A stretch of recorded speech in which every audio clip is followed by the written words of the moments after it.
Kawan tahu tak tentang kisah Umar bin Khattab membentak malaikat nungkar dan nangkir? Ini diskisahkan. Jadi pas dia sudah meninggal dunia, kemudian Ali bin Abi Thalib penasaran.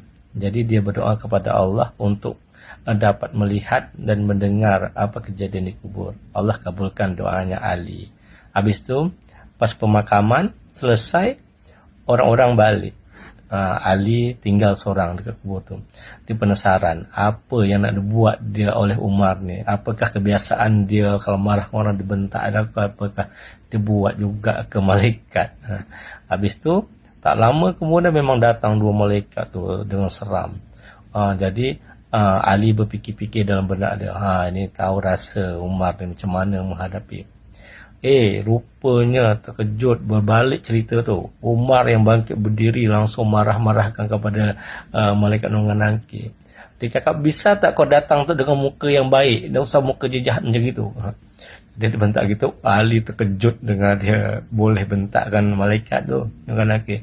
Selepas itu Allah perintahkanlah malaikat nunggang nangkir tu untuk tidak lagi mendatangi Umar dengan wajah yang seram.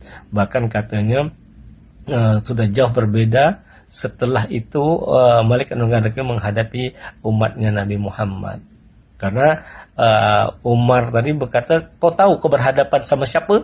Kata Umar, kau berhadapan dengan sahabatnya kekasih Allah. Gitu. Malaikat nunggang nangkir pun takut dengan Umar bin Khattab.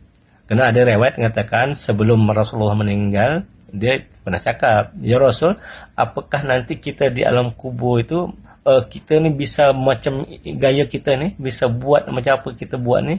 Rasul kata boleh, bisa. Jadi pun memang dipraktekkan dia. Kawan-kawan.